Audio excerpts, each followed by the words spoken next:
Muy buenos días. Bueno, voy a hablar de diseño de fachadas eficientes, las claves para este desafío, que es un desafío realmente muy grande. Un poco el resumen, cuáles son estas claves, el desafío del rendimiento energético y el rendimiento térmico, que es muy importante, el factor de transmitancia térmica, que muchas veces nos olvidamos, simplemente no entendemos de qué se trata, la evolución de los sistemas con rotura de puente térmico acá en la región, la importancia del borde del vidrio, del perímetro del vidrio, y vamos a hablar un poquito más en detalle sobre eso, el confort térmico, el concepto de confort térmico que no tenemos o no sentimos nunca, la resistencia a la condensación, que es un tema también bastante importante, sobre todo en lugares donde hay mucha incidencia de agua cerca, como puede ser Buenos Aires o cualquier otra ciudad costera. Y vamos a ver algunos casos prácticos con certificaciones internacionales y unas simples conclusiones.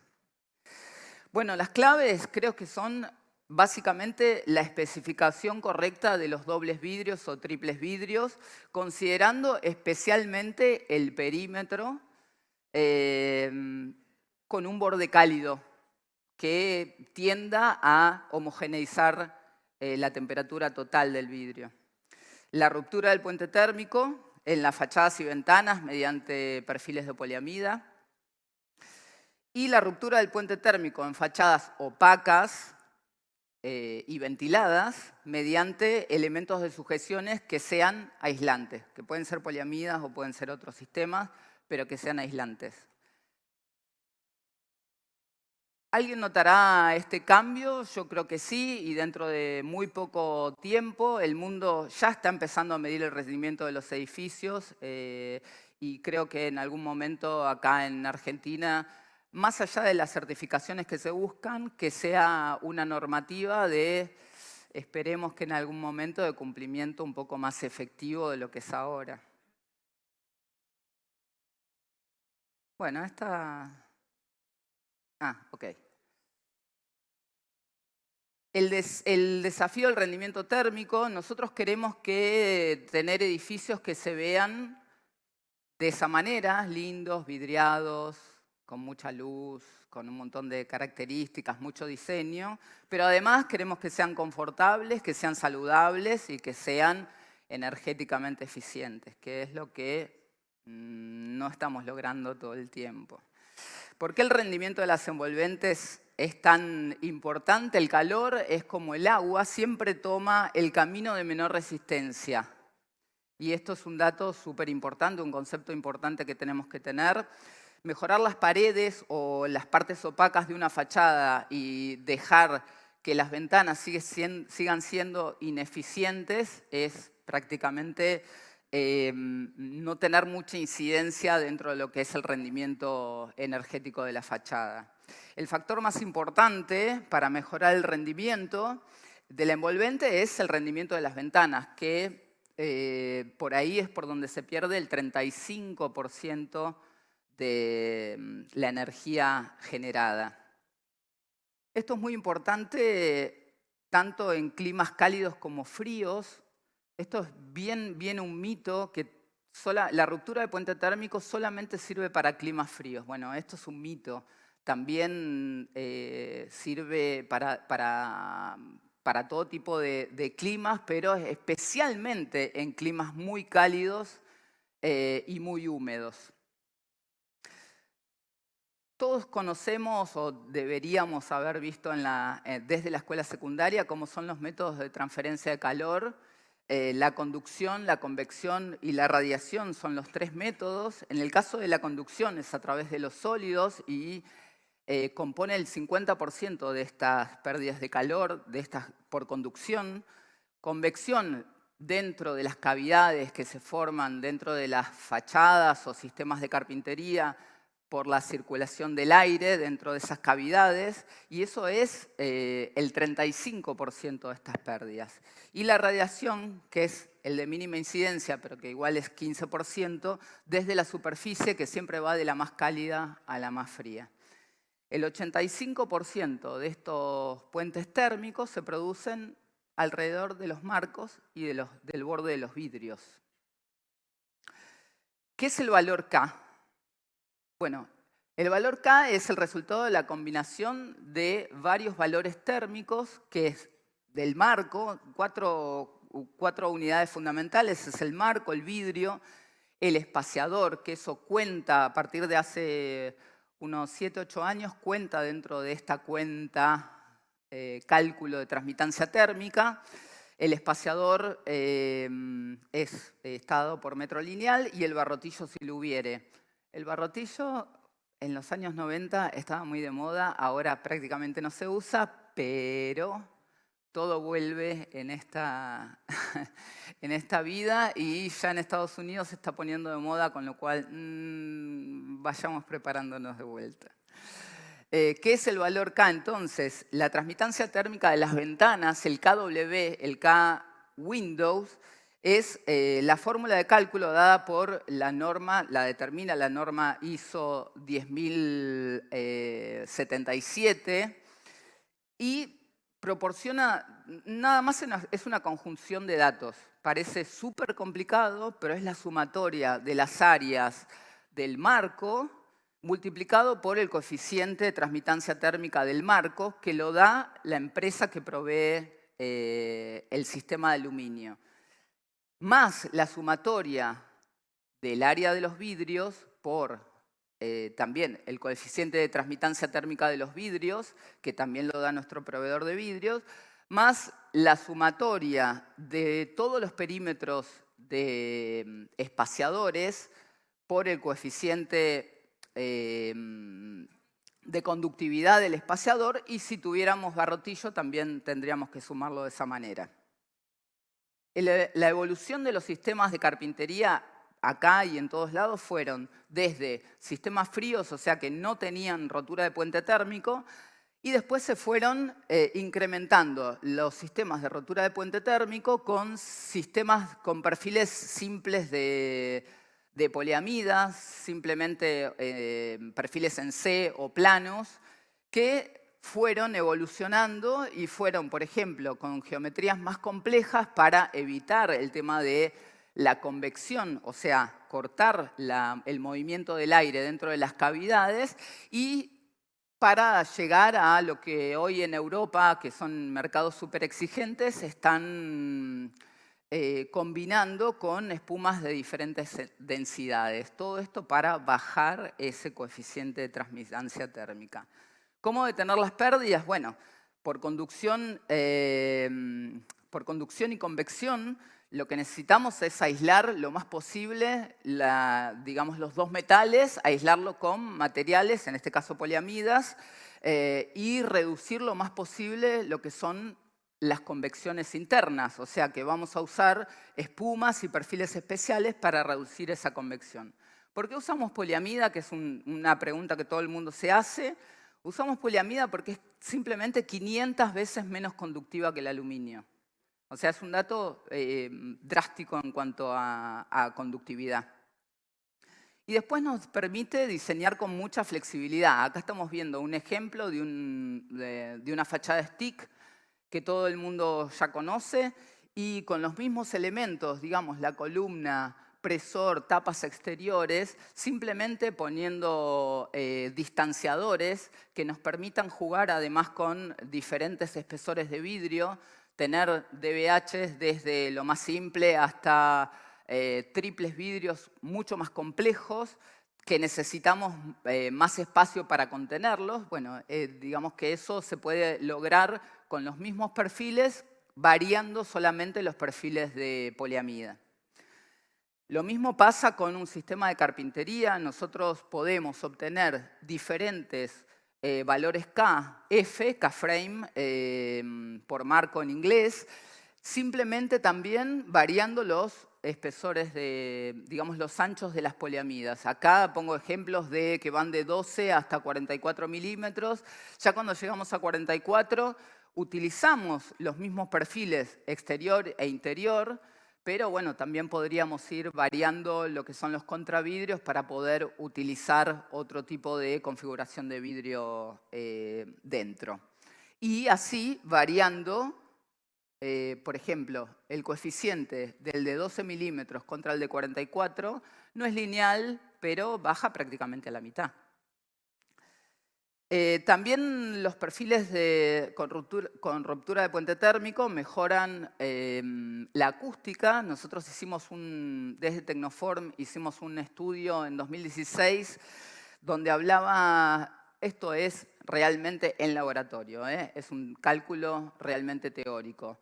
Pusimos como ejemplo un tubo 40-20 y después otras configuraciones que más o menos emulaban esas dimensiones con diferentes opciones, con espuma, sin espuma, etc. Y vimos que teníamos una reducción de aproximadamente un 10%. A ver, esto, por supuesto, todo esto tiene que ver con cómo está hecha la ventana. Si es permeable o no al aire, entra ruido, entonces va a tener mucho que ver con cómo influyen estos parámetros dentro de este tipo de análisis. Cuanto mayor sea la estanqueidad y mejor definido esté el vidrio para tal fin, bueno, mucho mejores resultados tendremos en el conjunto.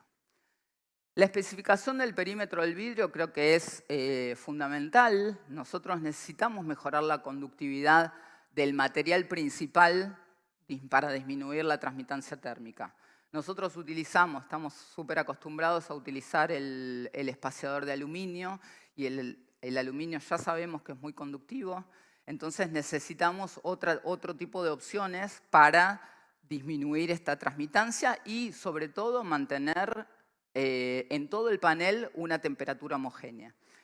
Necesitamos proporcionar un sello de aire o de gas según lo que tenga especificado el panel, proporcionar una buena superficie de adhesión a los selladores, la reducción de las tensiones de los vidrios dadas por el famoso estrés térmico, rotura por estrés térmico, se da simplemente porque nosotros tenemos un punto del centro del vidrio en una temperatura y después en todo el perímetro, justamente porque tenemos un espaciador ineficiente, tenemos otra temperatura. Y esas tensiones internas que se hacen en el vidrio llevan a roturas inexplicables, lo que todo el mundo se conoce o siempre se dijo de rotura por estrés térmico. Las implicancias de la selección del borde del vidrio, necesitamos que sea térmicamente eficiente, pero además que sea durable, estructural y estético. Entonces, vamos a ir a materiales no metálicos o a híbridos, metal con polipropileno, para tener sellados eficientes, para tener una estructura rígida y que soporte grandes dimensiones y que nos permita una opción de colores que podamos combinar con nuestra carpintería.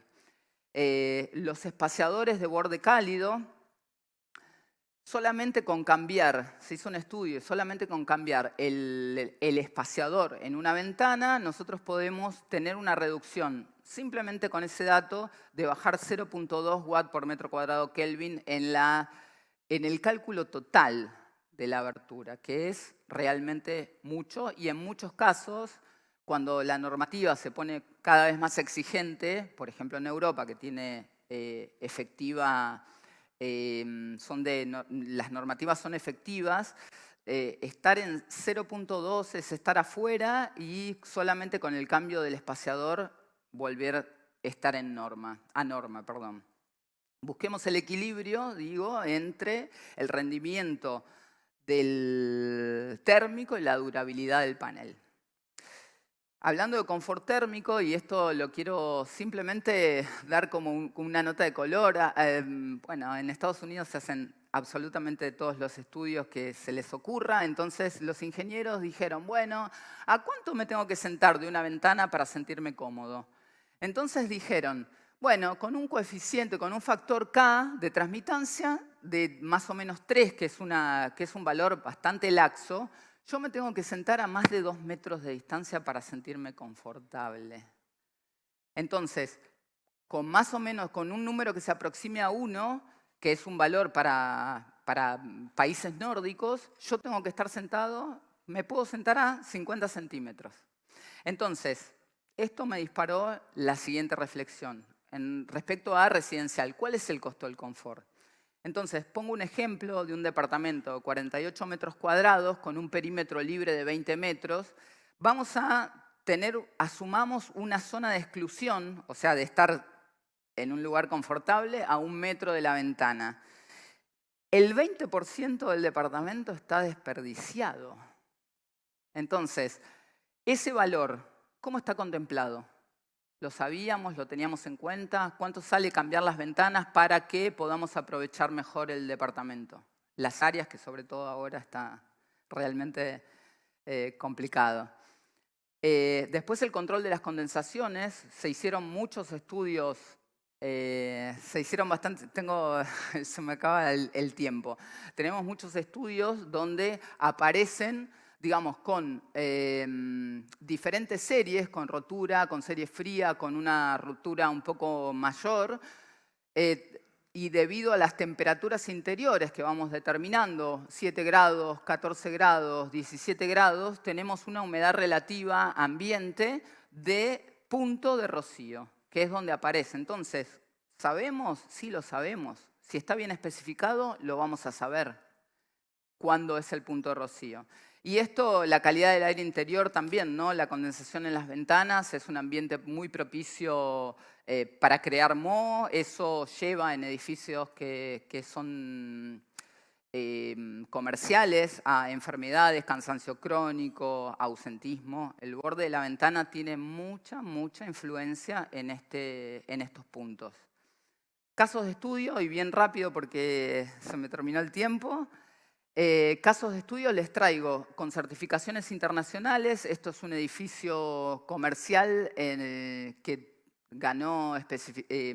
obtuvo certificación LEED Gold en Canadá. Son 20.000 metros cuadrados de vidrios cóncavos y convexos. Realmente es una fachada súper difícil.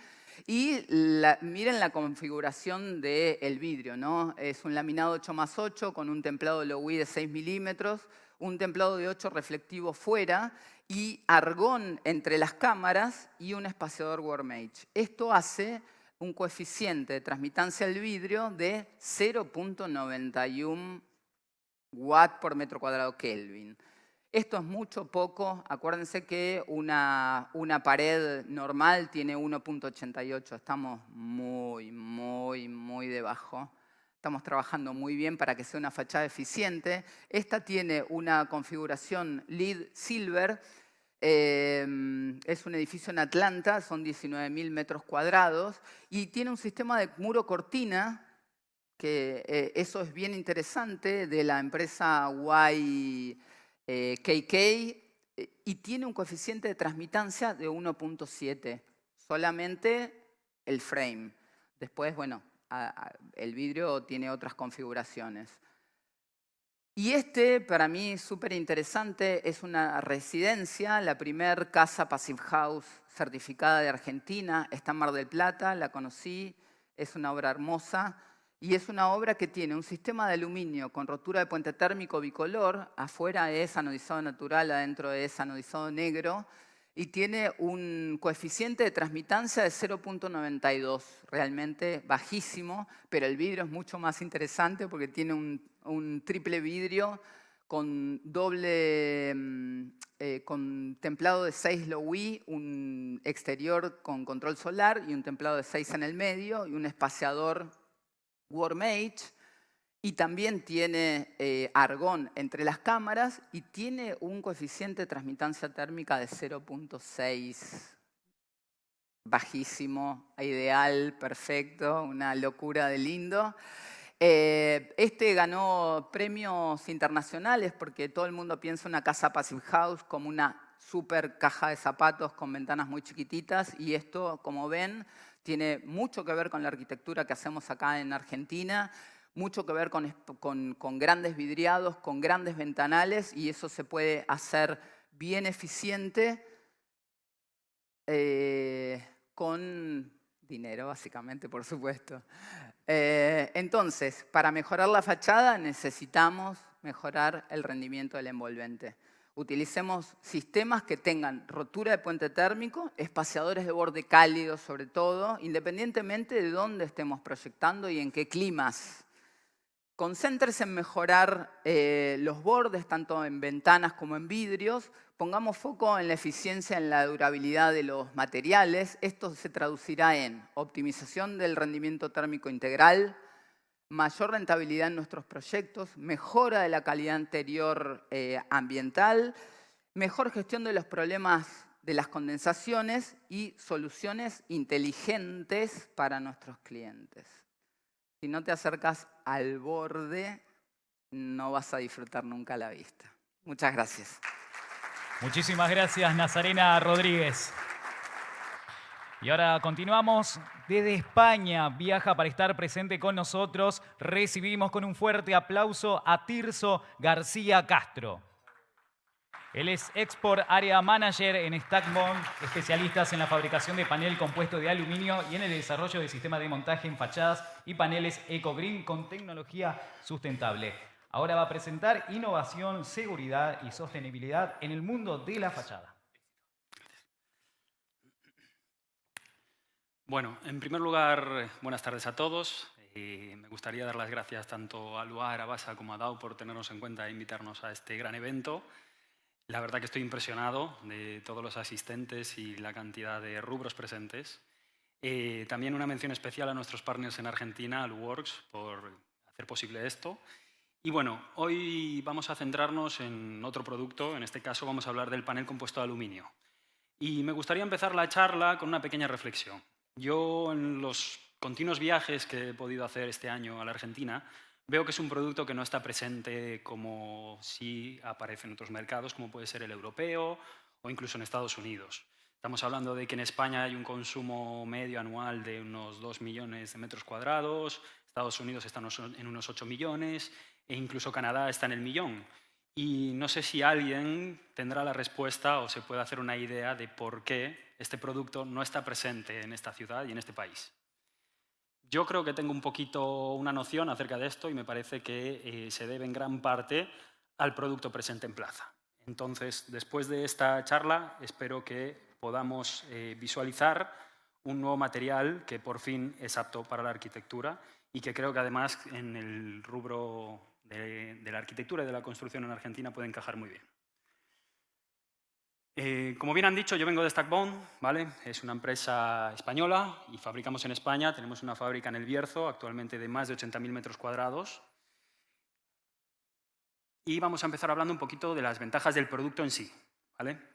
El panel compuesto de aluminio, panel composite, ACM, ACP, PAC, incluso he escuchado ese tipo de nomenclaturas, es un producto con una extrema ligereza, ¿vale? Es lo primero que tenemos que destacar, tiene una excelente relación peso-superficie y nos va a permitir una ejecución en grandes formatos, aparte de ahorrarle una gran carga al edificio en cuestión de peso. La siguiente característica es que es fácilmente mecanizable. Lo podemos tratar tanto con un pantógrafo como con una caladora manual o con cualquier tipo de máquina que a veces incluso improvisamos en los talleres para hacer este tipo de calados. Una ventaja muy importante es la gran durabilidad que tenemos en este producto. Tiene una alta resistencia a los rayos ultravioletas y por lo tanto vamos a poder tener nuestro edificio, nuestra obra, muchos años en buen estado y que perduren el tiempo, que es lo que estamos buscando muchas veces cuando llevamos a cabo este tipo de proyectos.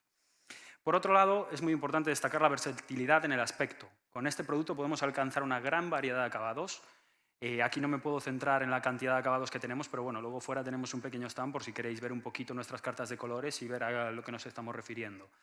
Y además tenemos unas posibilidades de transformación muy grandes. Es un producto que, como vamos a ver más adelante, se puede curvar, se puede mecanizar, como hemos dicho, se puede conformar. Bueno, hay varias posibilidades que luego podemos repercutir al diseño y a nuestro proyecto. Y, por supuesto, hay que destacar la velocidad de montaje. Es algo muy importante, sobre todo para los instaladores. Es una estructura muy ligera y muy simple. De hecho, nosotros fabricamos nuestras propias subestructuras también. Tenemos más de 10 sistemas certificados a día de hoy para lo que es el panel de aluminio y muy enfocado, como nos gusta hacer en Europa, la fachada ventilada, a la rehabilitación y también al proyecto emblemático, proyecto nuevo o incluso aquellos proyectos que no podemos llevar a cabo con otro tipo de material porque no permiten este tipo de grado de transformación. Por último, que es un poco lo que me estaba haciendo referencia ahora, es que es fácilmente plegable. Vamos a tener los remates del edificio igual que la fachada, en el mismo acabado, etcétera, etcétera. De hecho, tradicionalmente, bueno, es un producto que se ha utilizado mucho como rematería y como un gran aliado del curtain wall, ¿no? En siguiente lugar, vamos a hablar un poquito de la fachada ventilada. Como os digo, nosotros en Europa este producto lo utilizamos mucho para la fachada ventilada. Sé que aquí es algo que no está muy presente, pero que intentaremos poquito a poco, yo es algo que estoy intentando impulsar, tanto con los arquitectos, con las constructoras y con cualquiera que esté abierto a este tipo de construcción. La ventaja que tiene, sobre todo, son 4, principalmente la aplicación directa, ¿vale? Es una subestructura que vamos a poder colocar directamente sobre nuestra antigua estructura cuando se trata de una rehabilitación, por ejemplo, y esto nos va a poder hacer corregir aquellas imperfecciones que teníamos anteriormente. Además, como comentábamos antes, la fachada ventilada, al igual que el producto, conlleva una rápida instalación. Al fin y al cabo, es muy fácil de montar. Para que os hagáis una idea, más o menos, 3 personas que estén familiarizados con nuestro producto y con nuestros sistemas de montaje están instalando unos 20 metros cuadrados diarios. Es un producto muy fácilmente reemplazable. Esto es importante por 2 razones. Primero, cuando tenemos un daño de cualquier tipo, lo podemos reemplazar. Esa placa que nos ha dañado, que ha sido dañada, la podemos reemplazar. Y luego también nos permite acceder a canalizaciones o a cualquier tipo de reforma que queramos hacer sin tener que romper pared, ¿vale? Siempre en cuanto esté proyectado a la hora de, obviamente, de pasar esas canalizaciones, ¿no?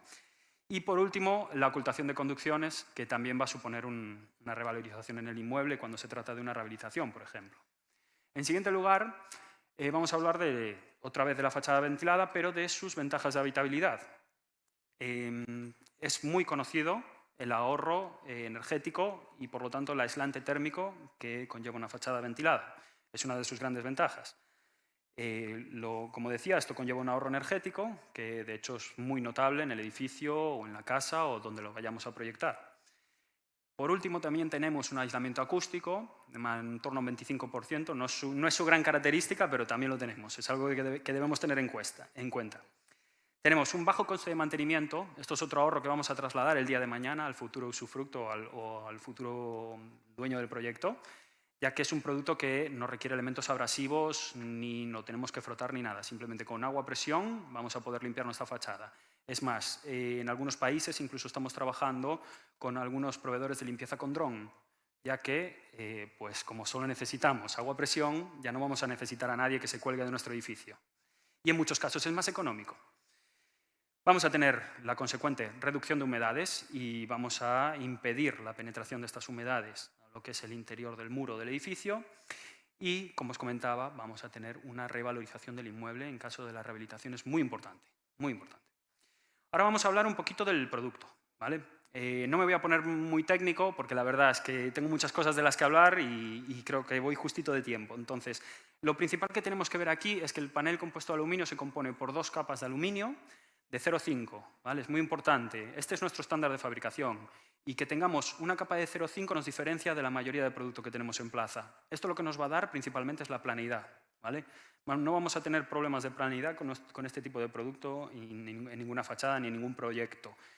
Además de las capas de 0,5, es muy importante el tipo de aleaciones que utilizamos. Nosotros utilizamos en la cara no vista, que sería la parte de abajo, en este plano, una aleación de tipo 3000. ¿Por qué? Porque facilita el ruteado y facilita lo que es la transformación del producto. Y en la cara vista vamos a utilizar una aleación 5000, ¿vale?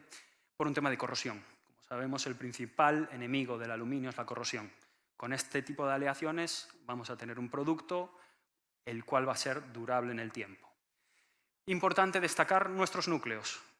Trabajamos solo núcleos minerales. Desde una par de desgracias que tuvimos en Europa muy grandes, como fue el incendio de la Torre Grenfell, no sé si lo conocéis, hay un reportaje en Netflix ahora donde lo podéis ver, y también un incendio muy grande en Valencia, en España, se prohibió para la arquitectura, bueno, no se prohibió, pero nosotros hemos dejado completamente de fabricarlo, y fabricamos y desarrollamos nuestros núcleos de contenido mineral. Por lo tanto, estamos trasladando otro nivel de seguridad a la fachada.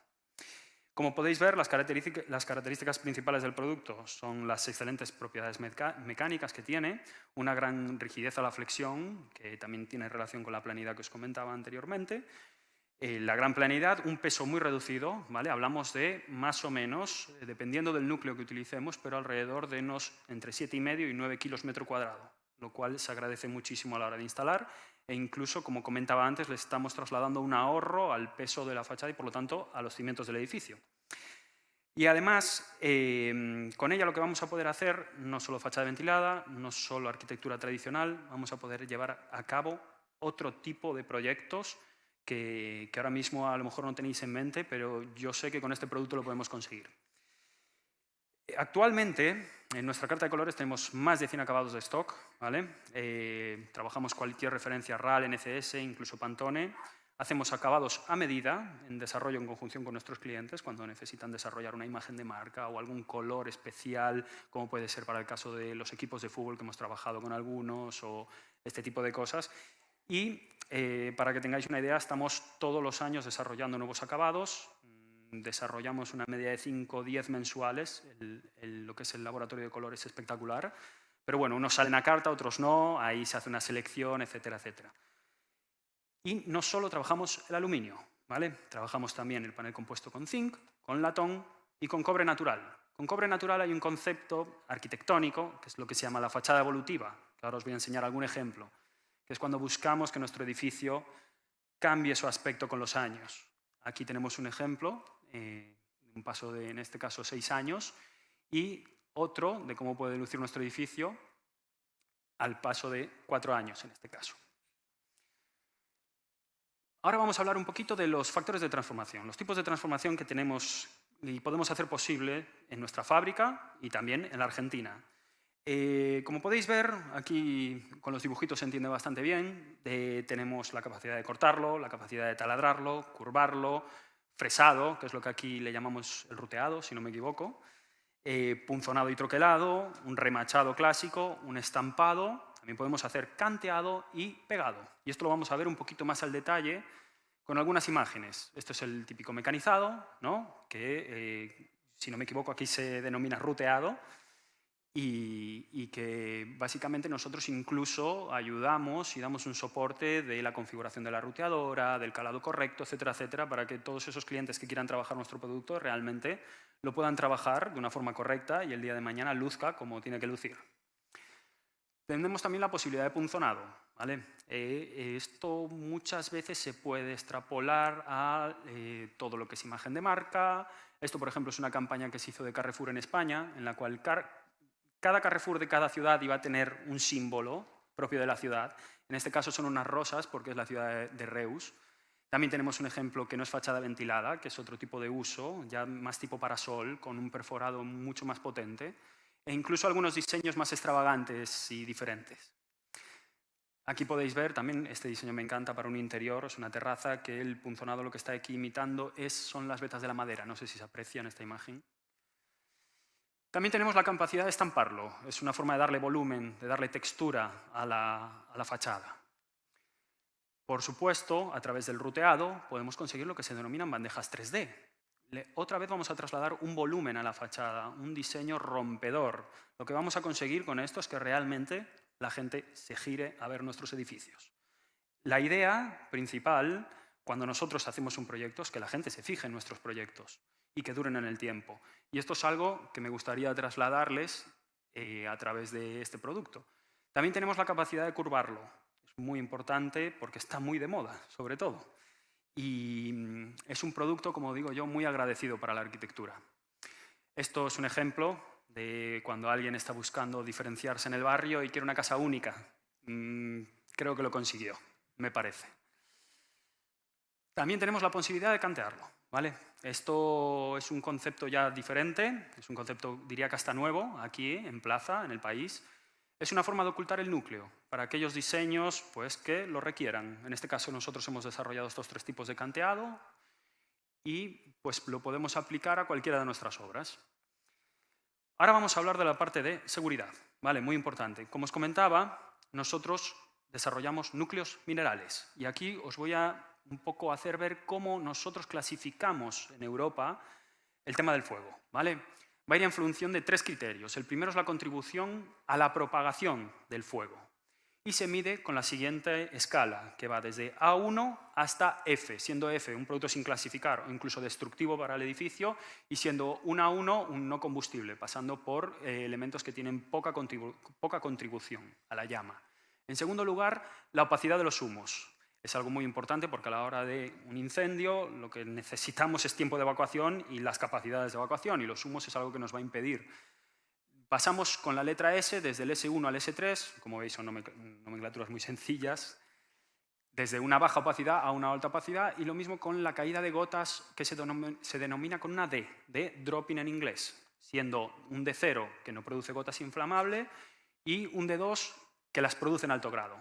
Actualmente, una vez vista esta clasificación, creo que podemos ver que los 2 núcleos que nosotros desarrollamos, tanto el FR como el A2, tienen la máxima clasificación tanto contra humos como contra goteo, siendo nuestro panel FR una B, hablando en tema de propagación, y nuestro panel A2 una 2 en tema de propagación. Por lo tanto, estamos con unos estándares de seguridad muy altos y que vamos a poder trasladar a nuestras obras de nuestros edificios.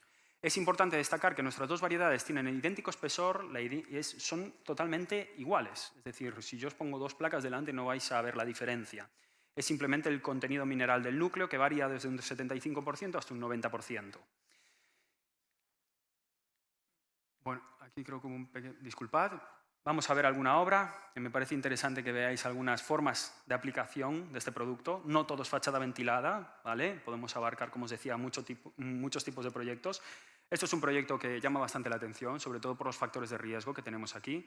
He de decir que lo que está sumergido no es panel compuesto, ¿vale? Porque si no ya estaríamos hablando del mejor material prácticamente en el mercado, pero no, nosotros empezamos a partir de la línea de la pata hacia arriba, ¿vale?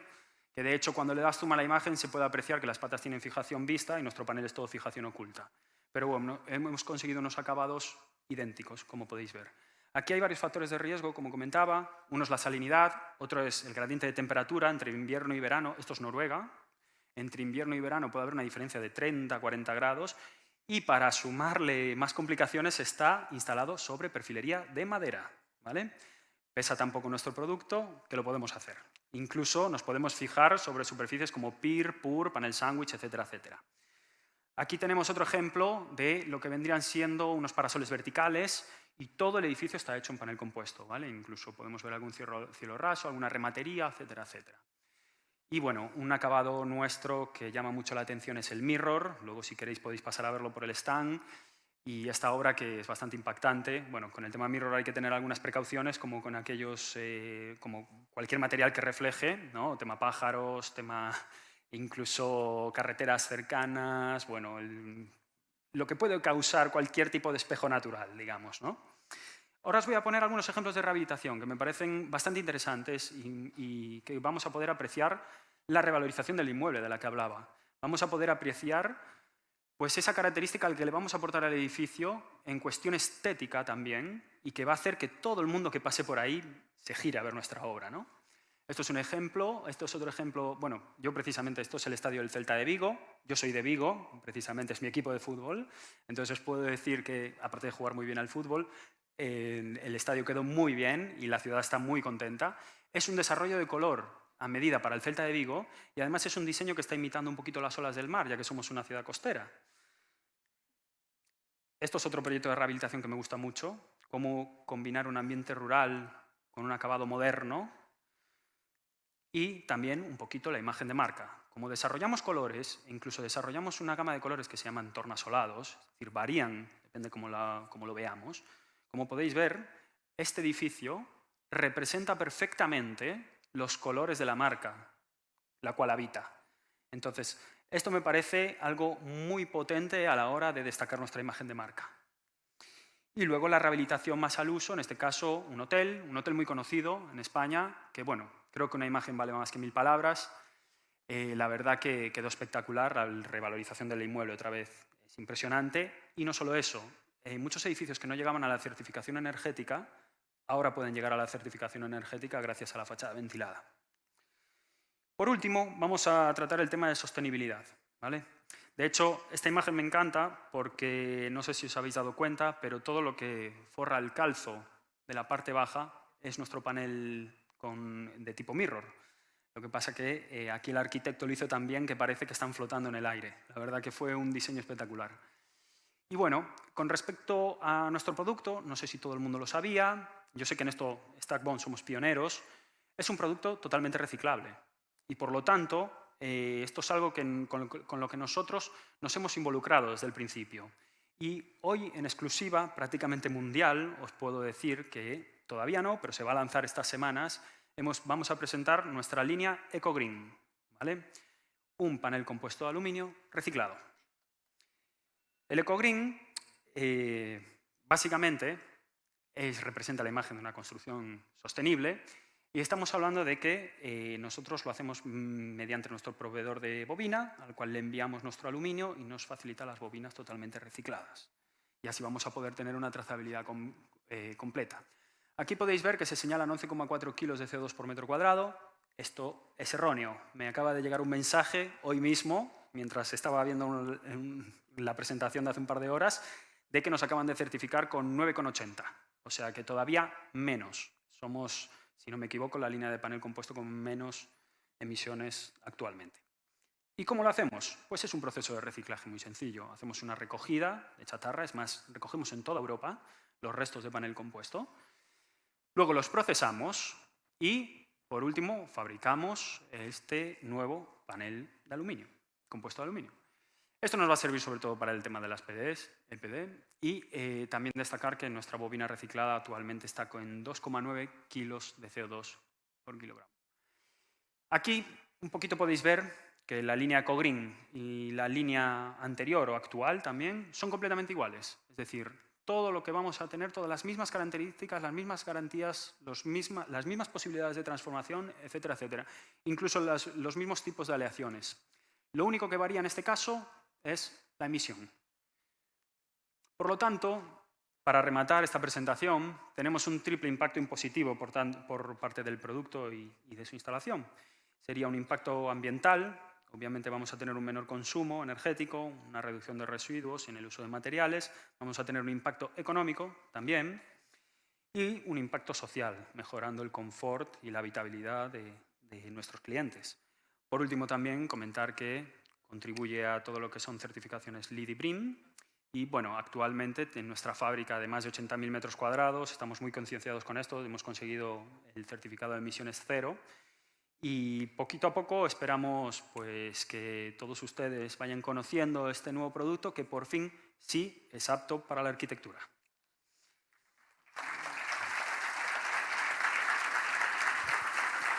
Muchas gracias, Tirso García Castro.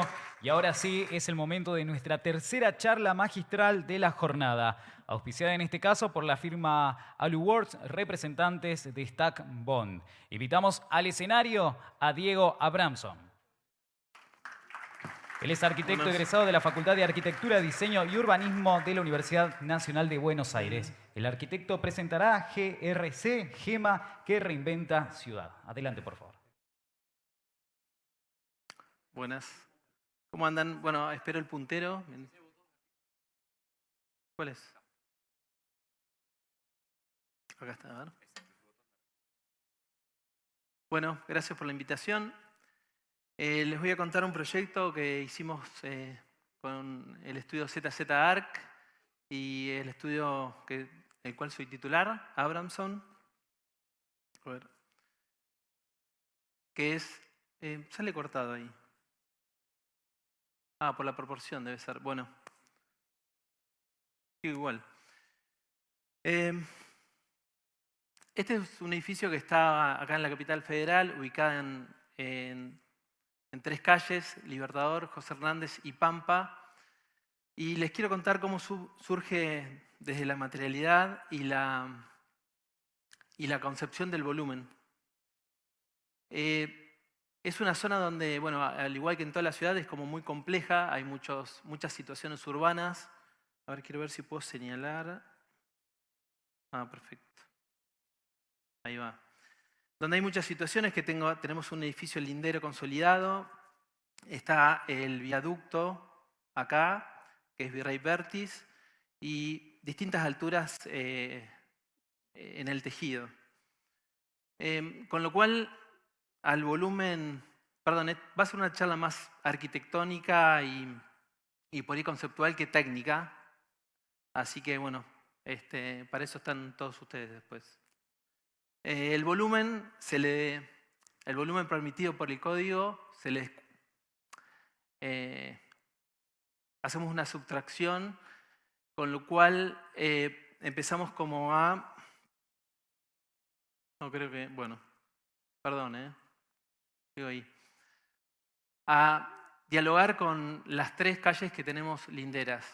Libertador, que tiene 35 metros, José Hernández 17, y desde esta fachada hacia la línea oficial opuesta son 70 metros.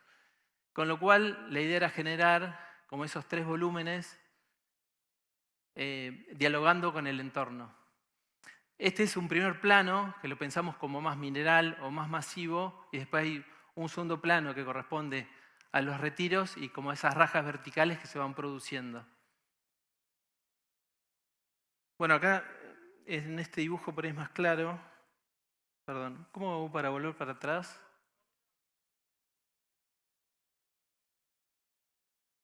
A ver si puedo con esto. Bien.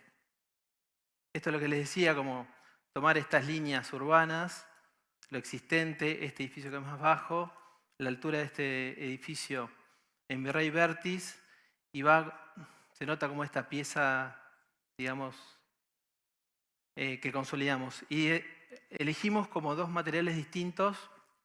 El que está más cercano a la línea oficial es más mineral, más pétreo, y el que está hacia atrás, hacia los retiros, es aluminio más liviano. Después hay otra condición más que tenía, que se suma, que era el viaducto donde hacemos una recoba en toda la parte inferior. Es difícil esto, ¿no? Acá se ven en fachada las situaciones que les decía, el viaducto, el volumen sobre Libertador, este volumen más bajo dialogando con el edificio de enfrente, y estas rajas que se producen, que baja el aluminio y este elemento se reduce, en plantas siempre tienen situaciones, digamos, que impactan a nivel funcional. En este caso era el acceso vehicular, donde necesitamos como tener un ancho mayor, y en el caso de la fachada sobre Virrey Vértiz, este elemento, esta raja, digamos, impacta ese remate de la circulación. Ahora lo van a ver en planta. Esta es la recoba. Esta es una recoba. Y esta es acá sería el viaducto, digamos. Acá hay una situación interesante espacial, que sé que no es el tema, pero lo comento, que hay una doble altura en el hall de acceso y una triple altura, acá un patio inglés, que la verdad que el efecto que producen estas piezas y la sombra sobre este espacio es muy interesante. Esta es la planta, donde la única medianera en contacto con otro edificio es esta, y después todo el perímetro, toda la fachada, digamos, es como si fuese un edificio en semitorre. Hay mucho perímetro. Esta es la raja que les decía del remate de la circulación hacia el viaducto, que es donde está el cambio de altura. Bueno, nosotros, la decisión esto de trabajar con el hormigón y dar como partir del hormigón. Es un estudio donde ambos estudios trabajamos mucho con el hormigón desde que hacemos proyectos, un poco continuando como con esta cultura de la arquitectura moderna de estos grandes arquitectos, y siempre como que nos motivó mucho la experimentación, el tema de tablas, fenólicos. Estos son algunos edificios que hicimos nosotros, como continuando con esa tradición. Pero bueno, a partir de acá queríamos partir del hormigón, innovar. Bueno, no les voy a explicar qué es el GRC a ustedes, pero bueno, es un elemento que nos atrajo el tema de las características. Y un poco le iba a proponer una aclaración. Si ven, escuchan algo raro es porque soy entrerriano y tengo un acento, y no es que estoy hablando mal, sino traigo de mi provincia, falta alguna S o alguna palabra extraña. Bueno, un poco el tema conceptual, que también surge de una anécdota del estudio, esto de Gema que reinventa ciudad, que titulamos así la charla, porque hace 3-4 años cuando empezamos a trabajar en el GRC, que no había edificios de GRC en la ciudad, los chicos del estudio nos preguntaban a otros arquitectos qué era, entonces inventábamos palabras y una era esta de la gema. Y así como lo de la gema, esto de hacer la transición entre hormigón y GRC, un poco nos lleva a esto de la piedra y como una piedra preciosa o una piedra mineral se transforma en una gema mediante operaciones. Acá se ve como, al igual que el hormigón, como los rastros de dónde fue extraída o la edad por el color. Entonces, como que dijimos, bueno, ¿cómo tratamos estas piezas de GRC para, de alguna manera eficiente, porque tenía que ser repetitiva, y con alguna sutileza? Y ahí es cuando aparece el bisel, que es un poco nos pareció interesante porque era una acción muy sencilla de aplicar y que tenía como muy alto impacto visual. O sea, era una situación económica en el sentido de implementación y de alto impacto visual. Bueno, después es esta situación de esta repetición de estas piezas de GRC, como las gemas, cómo se insertan en nuestro edificio.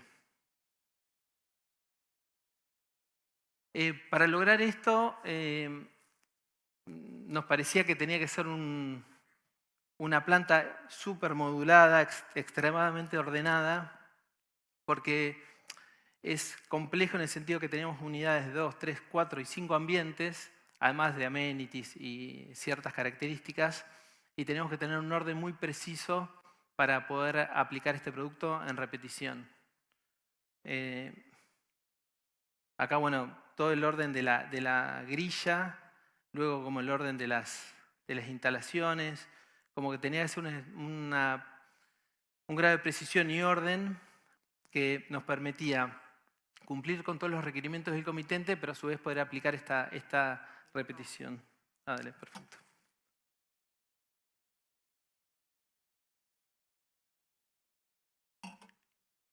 Bueno, y esta es como la pieza. Son piezas de 3x3 aproximadamente y pesan, creo que 250 kilos cada una. Y bueno, esto que un poco lo que produce, y hoy se ve cuando uno pasa y lo ve, este bisel transforma como este pequeño gesto, le da esta velocidad no, este cambio constante a medida que, digamos, pasan las horas del día. Inclusive lo veíamos hasta en los renders cuando probamos, ya ahí se notaba que era un tema de reflejo. Era muy interesante. Bueno, acá un poco la situación del proceso. Nos gustaba mucho también aplicar el GRC en el sistema que mejora los plazos de obra, dado que podemos hacer el hormigón, la estructura rápidamente, mientras en taller se procede en otras condiciones a trabajarlo. Y acá se ve, bueno, un poco la situación de la estructura. Mientras se hacía la estructura de hormigón, se trabajaba en estas piezas que son delgadas, y además resistentes como el concreto. Por ejemplo, acá en la fachada de esto de la precisión y de la tolerancia, en 70 metros hay menos de 15 milímetros de desvío en línea horizontal, digamos. Bueno, acá unas características rápido que es, usamos la línea 40 al lugar, el DBH con cámara de 12 milímetros, las barandas templado de 10+10 con Centriglass. Hay 878 piezas de GRC. Algunas se hicieron, ahí agregué, con moldes adaptables, con lo cual, salvo obviamente las esquinas, los remates y la planta baja, son repetidas.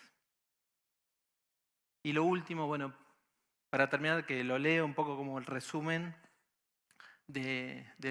para nosotros es Bold. El edificio se presenta como una masa mineral convertida en joya a escala metropolitana. Cada arista controlada multiplica los destellos, cada plano liso devuelve su reflejo. En un barrio marcado por la densidad y la tradición porteña, Bold se afirma como una presencia contemporánea, un gesto de refinamiento material que hace de la solidez una forma de elegancia urbana. Gracias. Muchísimas gracias, Diego Abramson. Y ahora sí, invitamos a subir al escenario a Sebastián Vallese con un fuerte aplauso. Él es ingeniero industrial egresado de la Universidad Tecnológica Nacional, es ingeniero de aplicación en la firma BASA y account manager de EcoGlass.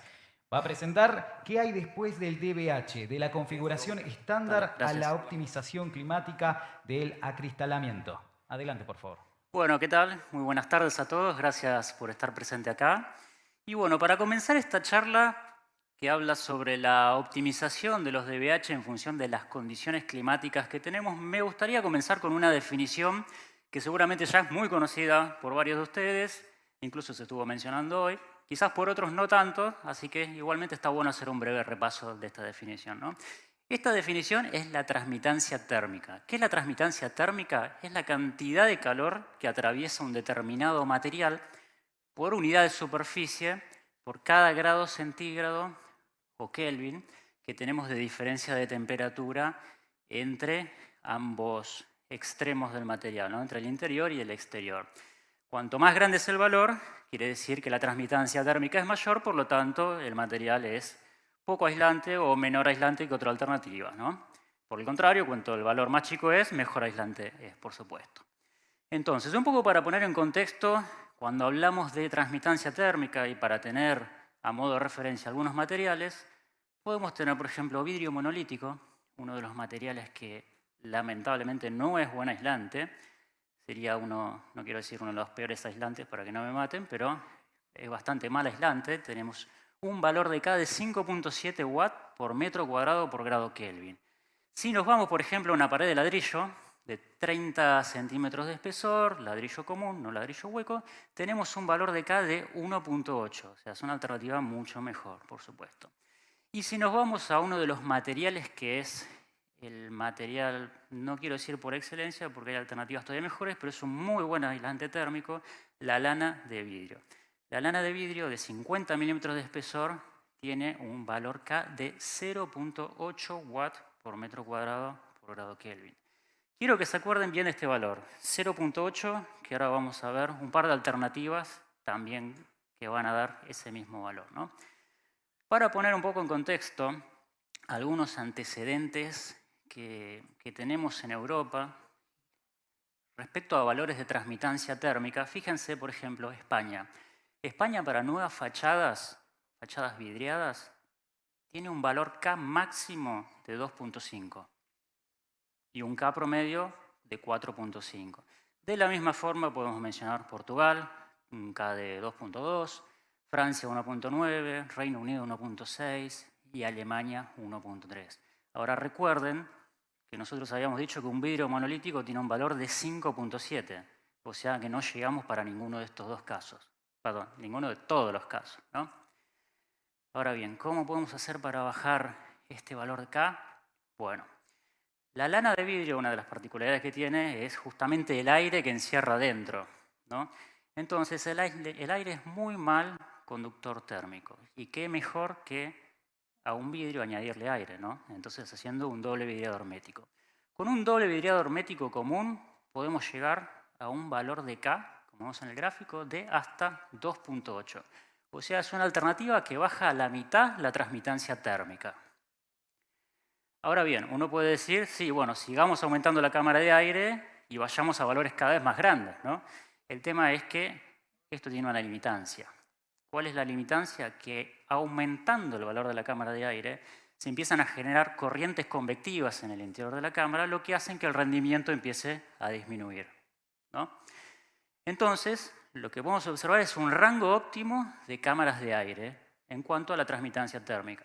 Después va a haber algunas cuestiones estructurales que por ahí hagan que necesitemos una cámara de aire más grande en función de presión de viento, pero térmicamente hablando, el rango óptimo de cámara de aire lo tenemos entre 12 y 15 milímetros, con una disminución de la transmitancia térmica del 53%, algo que no es para nada despreciable.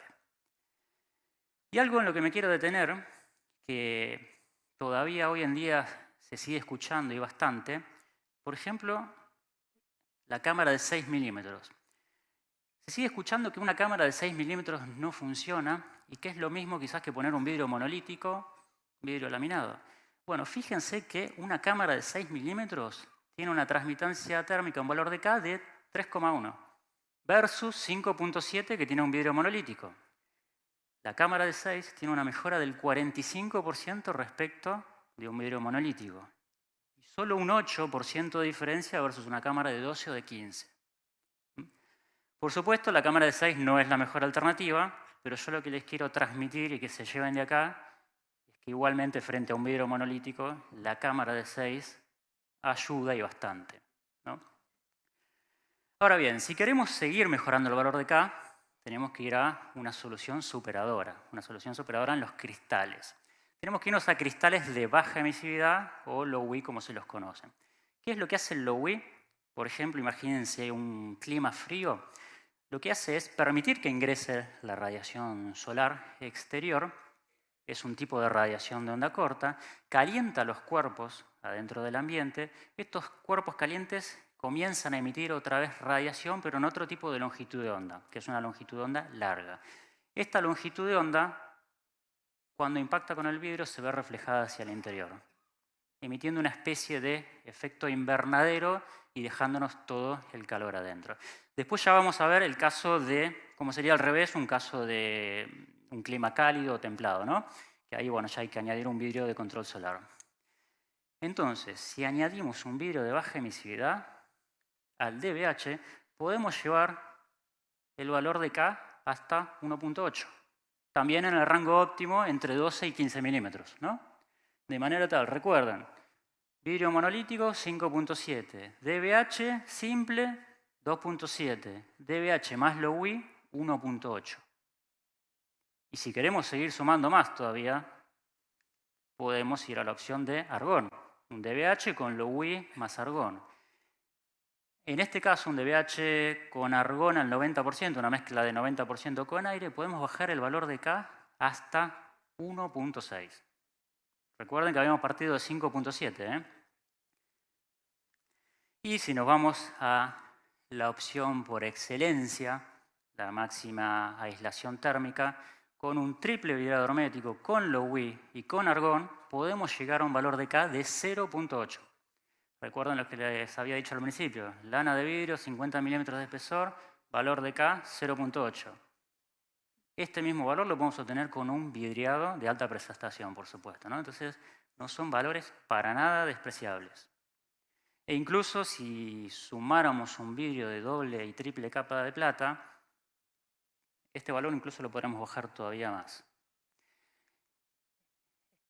Entonces, en resumen de esta parte de transmitancia térmica, con un DBH simple, la eficiencia la podemos aumentar, es decir, podemos reducir la transmitancia térmica hasta el 53%. Con un DBH con low-E y argón, hasta el 71% podemos llegar a este valor. Y con un triple vidrado hermético, con low-E y con argón, hasta el 85%. Bien. Hasta ahora, ustedes me dirán, bueno, bárbaro, estos valores son valores de K que mostraste en Europa. Ahora, ¿cómo estamos parados acá en Argentina? Bueno, la realidad es que acá en Argentina no hay valores de transmitancia térmicas a nivel nacional, sino que cada provincia y municipio tiene su legislación. Y por ejemplo, para mencionar dos ciudades, como son la ciudad de Buenos Aires y Rosario, podemos mencionar que la ciudad de Buenos Aires, para fachadas verticales que tengan una superficie vidriada de hasta el 60%, el valor K tiene que ser menor de 2.8. Y si supera el 60%, el valor K tiene que ser máximo 1.8. El caso de Rosario es similar, solo que la superficie vidriada es de hasta el 70%, el valor de K tiene que ser menor de 2,9 y si es mayor del 70%, menor que 1,8. Ahora bien, ¿cómo podríamos llegar a estos valores con las alternativas que tenemos hoy en día? Para el valor de 2.8 podríamos llegar con un DVH simple. No en todos los espesores de cámara. En este caso, con una cámara de 6 nos llegaríamos, pero si tenemos una cámara entre 12 y 15 milímetros, vamos a llegar perfectamente a esos valores. Y si queremos o necesitamos llegar al valor de K de 1.8, tenemos que ir con la alternativa de DVH más low I. Todas las demás alternativas, por supuesto, están incluidas en esos valores, ¿no? Ahora bien, y acá viene otro tema. Para llegar a estos valores, es importante tener en cuenta la posición del coating. Depende de si estamos en un clima cálido o en un clima frío. Por ejemplo, en un clima templado, lo ideal, como les había comentado al principio, es combinarlo con un vidrio de control solar, que es tema de una charla aparte. Pero se lo resumo brevemente, un vidrio de control solar lo que va a hacer es absorber parte de la radiación. Y cuando ese vidrio absorba parte de la radiación y quiera ingresar hacia el ambiente, con un vidrio low I colocado en cara 3, lo que va a hacer es reflejarla hacia el exterior. Bien, clima cálido, de vidrio de control solar, low I en cara 3. Ahora bien, si tenemos un clima caliente, como los que podemos tener en zona centro o norte del país, lo ideal ya es ir a una solución de un vidrio de control solar que tenga el low I incorporado, de manera tal de que ni siquiera llegue el calor hacia la cámara de aire, ¿no? Entonces, clima cálido, como podemos tener centro y norte del país, vidrio de control solar con low I y cámara de aire. Por el contrario, si tenemos un clima frío, lo ideal es aprovechar al máximo la radiación solar, ¿no? Entonces, en este caso, la idea es tener vidrios incoloros, de manera tal que ingrese la mayor parte de la radiación solar posible, y tener un coating de low I en la cara 3 del vidrio, de manera tal de que cuando el sol caliente los cuerpos de adentro de la habitación, por ejemplo, y estos empiecen a emitir, el calor se vea reflejado en el coating low I y haga una especie de efecto invernadero, aprovechando al máximo la radiación solar. Así que bueno, para resumir, esto fue una breve demostración de cuál es la optimización climática de los doble vidrio hermético, cómo afecta el espesor de la cámara a la transmitancia térmica y cuál es la correcta configuración de las caras de low I dependiendo de si es un clima cálido, templado o si es un clima frío. Muchas gracias. Muchas gracias, Sebastián Vallese. A continuación, vamos a recibir con un fuerte aplauso a Will Lauf, fundador de Lauf Engineering Design. Vive y trabaja en la ciudad de Nueva York.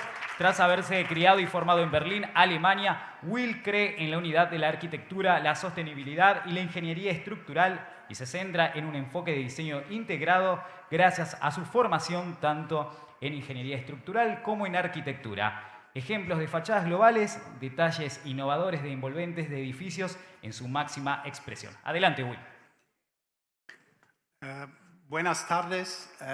Gracias a Dow Corning para la amable invitación a hablar aquí hoy. Me llamo Will Lauf y soy ingeniero estructural y de las fachadas con oficinas en Nueva York y Berlín, Alemania. Si les dije a mis hijos que viajaría a Buenos Aires para la conferencia, dicen, wow, papá, es Argentina, son los campeones fútbol del mundo.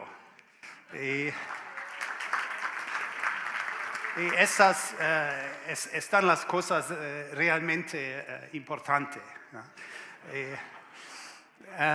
Me falta un poco el vocabulario y las palabras y por eso voy a presentar en inglés, pero he incluido palabras en españoles en la superior de las páginas y espero que ayude un poco.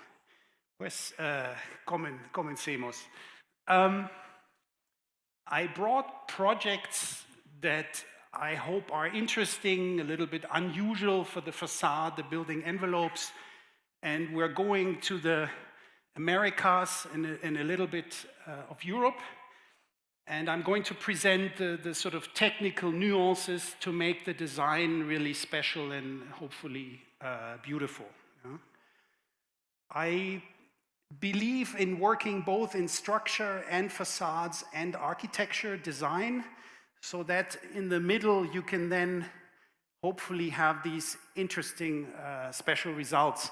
I often work for star architects, developers, but I also often work for the contractors, for the people who actually build. And so I hope to get the full circle. ¿Por qué construimos? Significado para la sociedad. I always try to first understand why are we putting glass, why are we putting aluminum. So this is a medical building for Columbia University in Harlem, in New York. And the design was to talk to the city, talk to New York.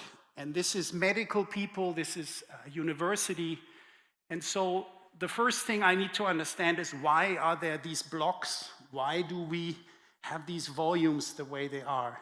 And then I understand they want to show research, they want to compete with Harvard University, and so they built these like top-notch facilities for the students to sit, to look to New York. And only then, when I understand this, then I can do my facade design. For example, here we have very complex movement. This is glass fins. So these individual blocks, you need to carefully consider where is the movement and where is the fixation points, so that in the end you get this sort of cultural result, why we even built.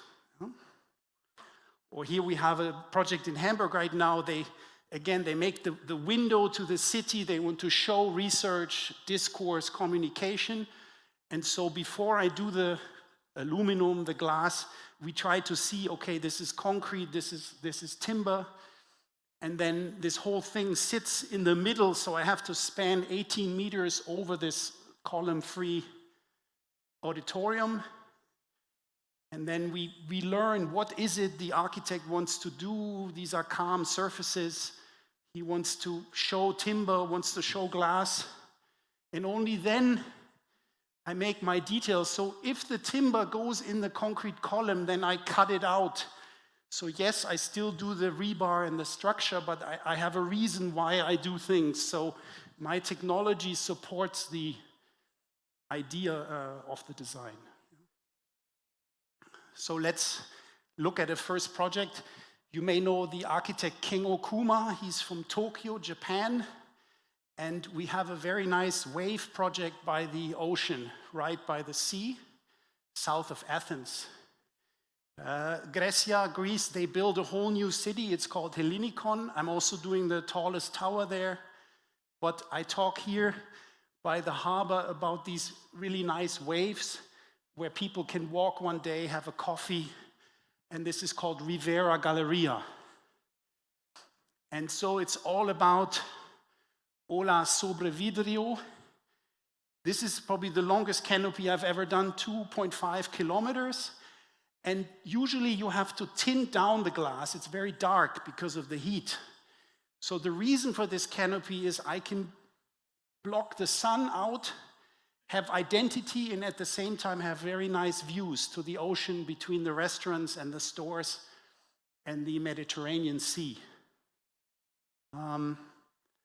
And this is my job now. Kuma gives me this idea. Now I need to make the structure, I need to make the drainage, I need to make the glass work. And so here you see the overview. It's two-story of like swinging PTFE fabric canopies, and everything else is protected glass. Very nice open views. It is luxury, yes, but it's going to brand the entire new part of Athens. Yeah? So with this key idea, we can do full height glazing. We still block out the sun. And then to add warmth, we're making timber structures. This is not decorative, it's like a real structure. And what I do is I simply convert this as triangles. So I have these swinging, repeating structural triangles. And then I have a stick system, aluminum, with some kissing mullion, structural silicone, and double glazing. Yeah?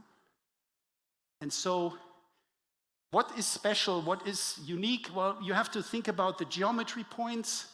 You have to, if Kuma doesn't want a horizontal line, I have to make a silicone joint. I have to consider movement and how all this comes together. And this is then the facade engineering work that we do. Details, some of it is folding doors. You can open this up. And then this gets to the contractor and they bring it to the next level. So these are just meant to really protect the architecture. It's a protection of design. If I sort this out properly, nobody can later destroy the wave. It survives. And these are then the views that are very clear. We have a very low E-coding because of the protection by the canopies. Materiality, there is ETFE, PTFE, there's different ways of forming this. I always lose because the best structure would have been an up-down approach. And I really like it, and I show it to Kengo Kuma, and he says, nice, but I want the wave. So it's okay. They didn't choose this idea, which would have been better structurally, but I understand he wanted the smooth curve and smooth wave. And that's what we then use in PTFE, and we basically now have these global swings rather than the up-down design. So now, what do I do? Well, first of all, we set this up, sort of digital fabrication. This is done, in this case, with the Rhino Grasshopper. Then my structural software, it goes to Revit. You have to control the geometry of this very precisely. And then we size the members, we integrate the drainage, and we make the interface to the glass. Then we do the structure. When we have outer curve, we have very high wind loads. We need to check this, and once we have the basis worked out, we can take the next steps. So we size it. Yeah? But usually people put cross bracing. Yeah? Usually people put all types of things, and it always destroys the design. So here, for example, for the side wind, I use a frame. So I make moment connections because I don't like these disturbing diagonals. This has to be very clean, very swinging. And so the structural response to this is a frame action. So I have moment connections here at the front of the structure. Or what about drainage? Many times people destroy the design because they put down pipes, all types of collectors. So I don't like this. So from the beginning, we're hiding the water path inside the member and hide it in the facade. So nowhere in the project you will see any funny pipes or any added things that may not so well fit with the design. And I find low points, and then I make a special mullion inside the timber. So this is a hidden detail here, so that the water can find its way to the building, where there's a terrazzo member, and you will be accessible, but you will not be visible with the drainage design. See here. And because I draw this, I can show this to the contractor, I can show this to everybody early, and they say, okay, this works, so here's the way forward. Then I have joints. We have seismic activity, we have thermal breaks. So usually what people do is they double up everything and you interrupt the rhythm. But here you see, this is exactly continuous. there is nothing that interrupts the rhythm of the timbers. And this is the solution where I make special stepping at the joint so that from the underside you have no interruption of the regular timber rhythm. Then very important, you all know this, is adjustability. I have tolerances. The concrete is always not in the right place, so we design very carefully X, Y, and Z adjustment.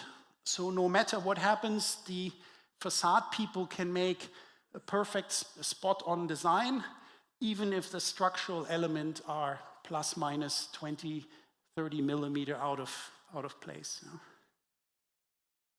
So this is the Mockup, Lambda, the client very happy, Kengo Kuma very happy. And we're currently in construction, and so I hope to create this long, calm timber wave for people to enjoy and walk underneath.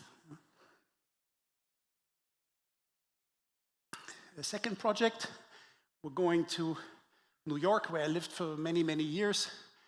And this is a Renzo Piano high-rise project where the authorities wanted to add some closing between the two towers. So you may know downtown Manhattan here, Midtown, and then this is Soho.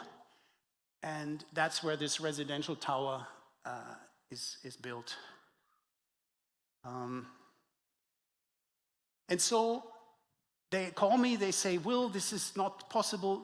These towers were already built and they move like this, or like this, because they were never meant to be, this bridge is just a sliding connection. They were never meant to be as one piece.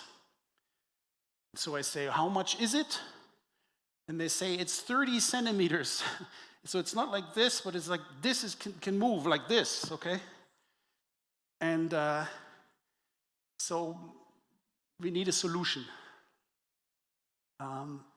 Very nice residential project, but the towers move. And so I call Renzo Piano and they say, all we give you is this much. So we have a pipe, you cannot have more space. Everything you do has to fit in here. And so again, you see the problem is the movement of these towers obviously will affect the facade. Yeah? The facade has to follow this movement. And what we ended up doing is a cardan double hinge, basically from bridge construction with a very low friction, very long slot hole, which I put in this column so that we can actually follow this movement. In this direction we're hinged, and in the other one we can come in and out. And this, it worked, we did it, and here I show you the detail. This is all I have. This is all invisible. You see, here is the long slot hole. It can move long distance and in the other direction. And that is then the solution of how the towers can move without destroying the glass. And I like it. It looks like nothing, huh? So it's very, very complex, but it's nice when it looks simple, because then the job was well done. Yeah? It needs to look simple in the end. That's the idea. Connections to the existing walls. And then what happens to the glass, right? The glass is point supported, it twists. So what we do is we run a program where we account for this twist and make it a separate load case. And as you know, the forces are not too high for stress. So glass can actually, it's soft in this warp direction, so we have some more stress, but it's not breaking the glass. So there's basically an additional settlement case, which was accounted for with spring stiffnesses from that possible tower movement. And they never done this before. They insisted to do the slot hole in the glass. So here's a point support that actually has a slot in the glass for movement. And then it got built, and it's been up there for 3 years without any problems. I don't know if it really ever moves 30 centimeters, but that was the load case, the extreme wind, the extreme seismic that could happen in theory.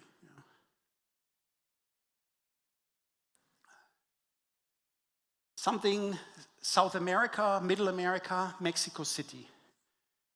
We were asked to do an overclad of a hospital, bad air quality, and didn't have too much money, and it wanted to look unique. And when I show you this, what do you think, how many different pieces do we have? 100, 1,000?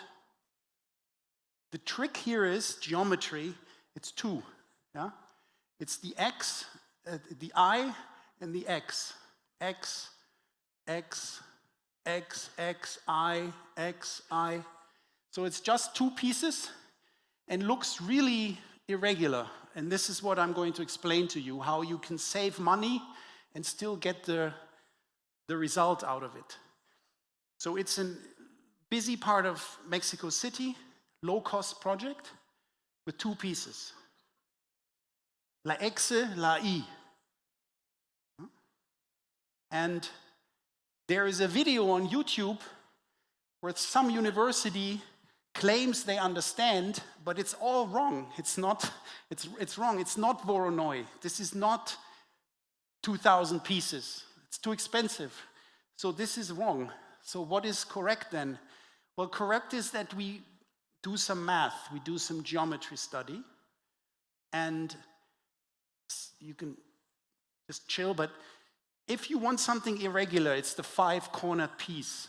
And for many years, we couldn't solve the mosaic. We always had gaps. And then comes this mathematician, Mr. Penrose, and he's the first one to have 5-sided mosaics without gaps. And this actually follows the golden number. And if you go the golden number in a mosaic pattern, here you start seeing the X and the I. And this is based on 5-sided units, which are very irregular, and they crawl up the building. And this is behind the geometry of this facade. Now, you want it large, you want it small. There is a nature self-equivalence pattern. You may have heard of L fractals, where you can keep the same size, make it smaller, make it smaller. You can program how close you want to do this. So, for example, you start with 5 sides, go finer, go finer. You can go really, really fine. This is what nature does in leaves and patterns, and then we decided on a certain size. And this is the self-equivalent approach from nature. And that's then the solution. So you have the 5-sided Penrose pattern converted to a size that's reasonable. The panels are maybe 1 by 2 meters. And then you have this result. And what's so nice about it is I go to Audi, Germany, have injection molding and just make the pieces. I pack them and I ship them to Mexico. Very low cost, very low tech. And they cannot fail. They just have to keep an X and I and X and I and X and I, and then they put it up.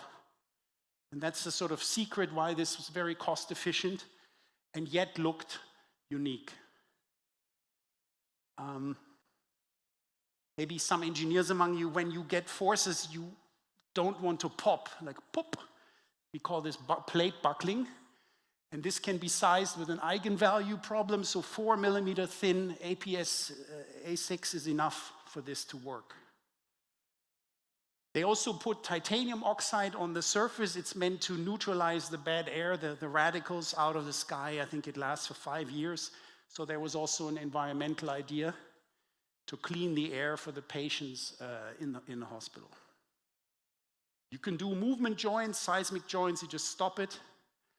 And I have to criticize myself, this is not so nice, huh? The substructure, it shows up. But we had no budget. And so it's okay, but I think this is a mistake. It should be running behind the panels. You shouldn't see it. And so I already have the 2nd generation. We always did that for a telecommunication company in Africa. I can now offer this system where the substructure, the aluminum, is hidden behind the openings. So you would not even see the substructure anymore. So if you want to build an X and an I, you can do that. Okay, geometry. Where are we today as humans? This is my favorite artist, Mark Forns. this is where we are. This is cold bend aluminum. Yeah? There was a Google competition in Silicon Valley, Mountain View in San Francisco, and he won this competition. There were 10,000 artists competing, and this wins, but you see why it wins. Yeah? It's beautiful. There is basically flow of pieces. There's no break. It's just flowing like human skin. And I just wanted to show you this because I am a big fan of complex programmed geometry. When your client shows up, that's that. Interesting, how is this made? These are programmed flat aluminum strips which get cold bent and riveted together. And you will not find any mistake. Look, try to find a break. No, it keeps rolling and flowing. Inside becomes outside, outside becomes inside. So if you want to look it up, it's called the Very Many. He's a very stubborn guy from France. But for a few years, I helped him engineer his work. Okay, something on cables. This was a few years ago. This is Amdocs. This is the longest cable wall in the world. This is 180 meters long, 20 meters tall. North facade, so we have no problem with the wind. And my job is, you may know, you stretch the cables and you clip the glass to this, but what do you do at the corner? You can't deflect and crash the glass. So they call me. This is Alu Meshet from Tel Aviv, and we work on the corner together, and the rest as well. So this does not work in bending. You need a strong roof, you stretch the cable, and then under wind, you can allow large deflection, but you gotta, at the corner, bring it to zero. Otherwise, your glass will break. So this is called a one-way vertical cable wall system. And we have a stiff roof. So here the cables are fixed all the way to the top. They're jacked. And then we have point-supported clamped glazing, laminated, tempered. And that's the system. At the top you have these tongue plate brackets. Yeah? So there's different ways of making a very transparent facade. You can make moment shoes. You can make a glass fin. And in our case, we have the cable. So sometimes I show the client what system do you want here. Obviously, 18 meters cable is a good idea. Yeah. So some clever stuff. To limit the glass deflection, we make a double point support. So it's two supports next to each other, which give me moment connection. And that way we can make tall glass with few clips. And as usual, the roof isn't stiff enough. I explained to them, if you stress the cable and the roof follows too much, you can't make a facade. So they put more steel in the roof to make it stiff enough. And then we calculate deflections. And just so you know, these pins, they're never really pins. You always have friction. I know this from other projects. So we can be more economic because we have other cable projects where I have data and I don't need to put more force in there than I have to and still be okay. And the reason is I had done a cable wall in Poland where I was allowed to measure. This is gold. We put up the cable and measure it. And you think it's pinned.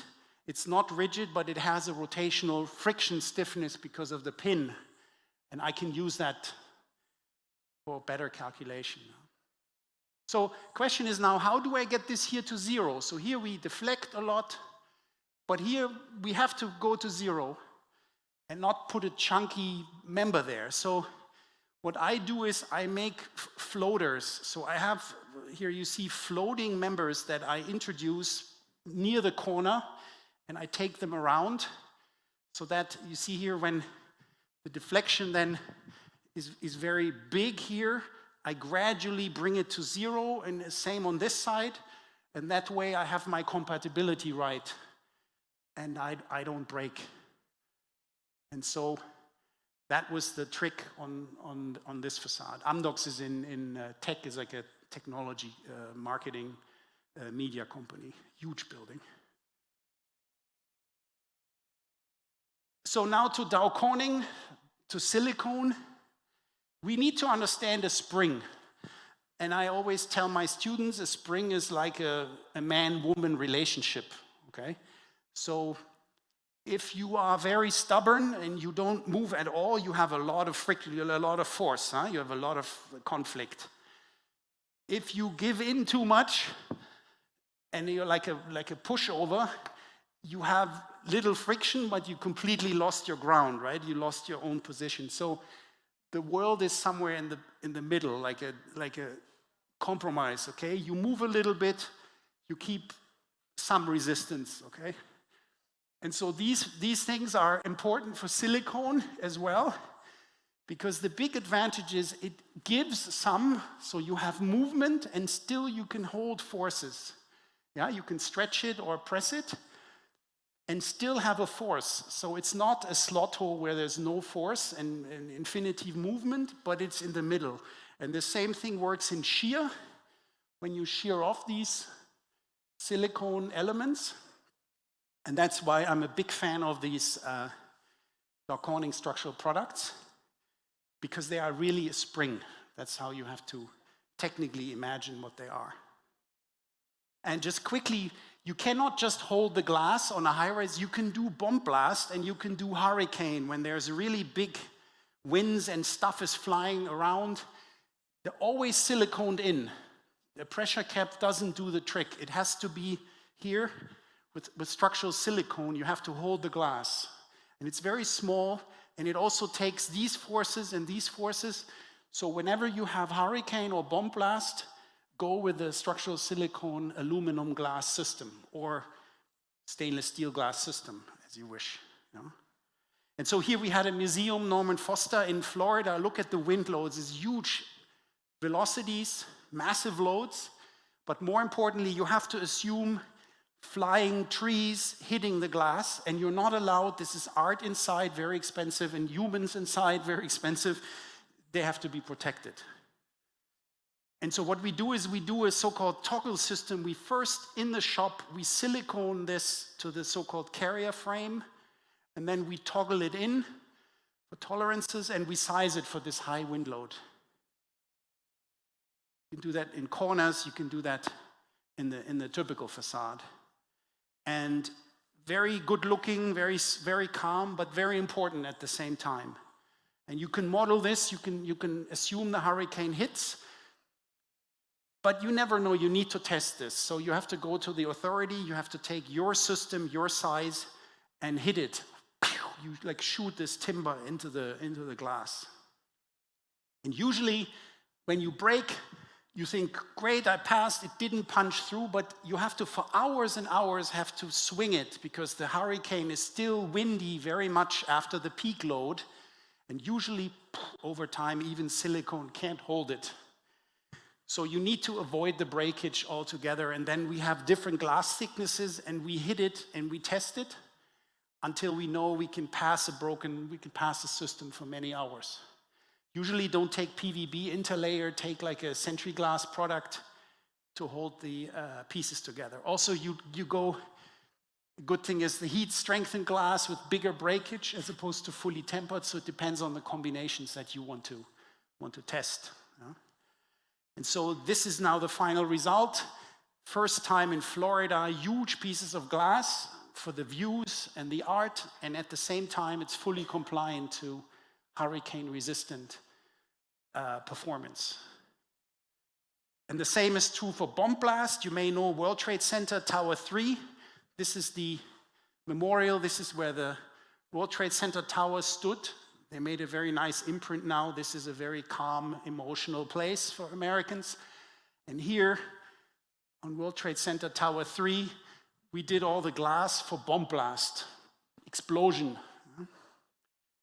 And we can talk about this later, but you got to get this through the authority, which is not easy, okay? But what's the idea? The idea is a so-called progressive collapse. If the bad guy puts the bomb and you explode, he will never manage to get the whole building down or the mullion down. He will always only break the glass. Pop, then the pressure is gone. Then the silicone second is supposed to fail. Then the mullion, and the strongest are the connections. So the bad guy has no chance to ever rip off the entire system, because first thing you want is fail the glass. So the key is also not to make it too strong. So if you make it too strong, you attract huge load and fail badly. You have to give in a little bit. So, long story short, you have certain requirements, how far the glass splinters are supposed to come. This is what a bomb does. Huge force positive, but then it goes in the other direction. You always have a push and a pull on your glass. And the solution here, this is laser cast Italian stainless steel duplex. Again, a structural silicone, because it also pulls this way. And that is calculated and checked. And when the bomb is going one way or the other way, you never fail. Yeah? This pops first. The second it has a crack, the pressure goes away. Then the silicone fails, then the mullion fails, and then the connection fails last. There's like a cascading design behind it. And you can see the connections are massive. Yeah? They fail last. See this? This is my hand, and this is the bolts. So this is serious Bumax 12.9 grade material. But the rust is very calm. There was a London architect, they were very happy. All you need is this much. Yeah? It's not monstrous, but it's a DC995, Dow Corning product.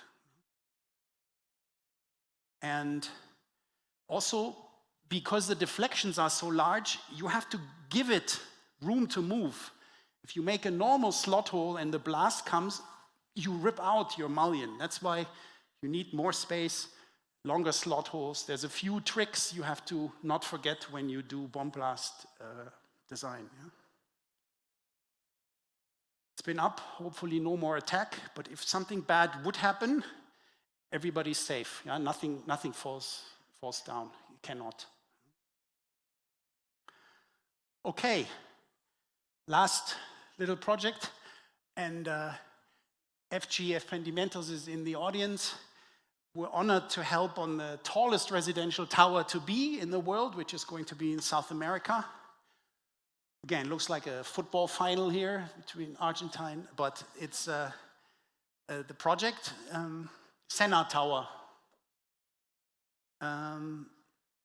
It's in honor of the world-class Formula One driver Ayrton Senna, and it's actually meant that he drives up.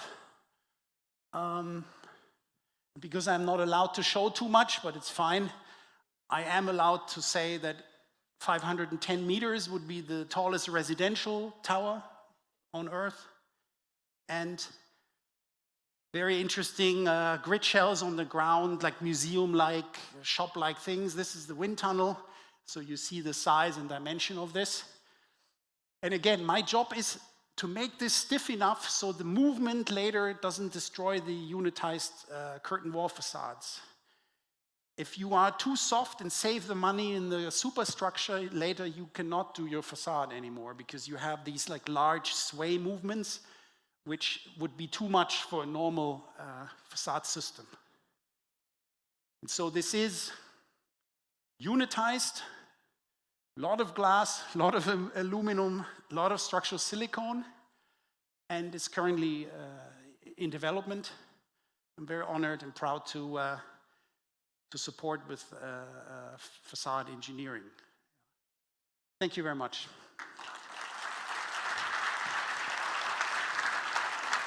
Muchísimas gracias, Will. Y así cerramos de esta forma el tercer bloque de este congreso. Hacemos un pequeño descanso de media hora y regresamos para disfrutar el último bloque.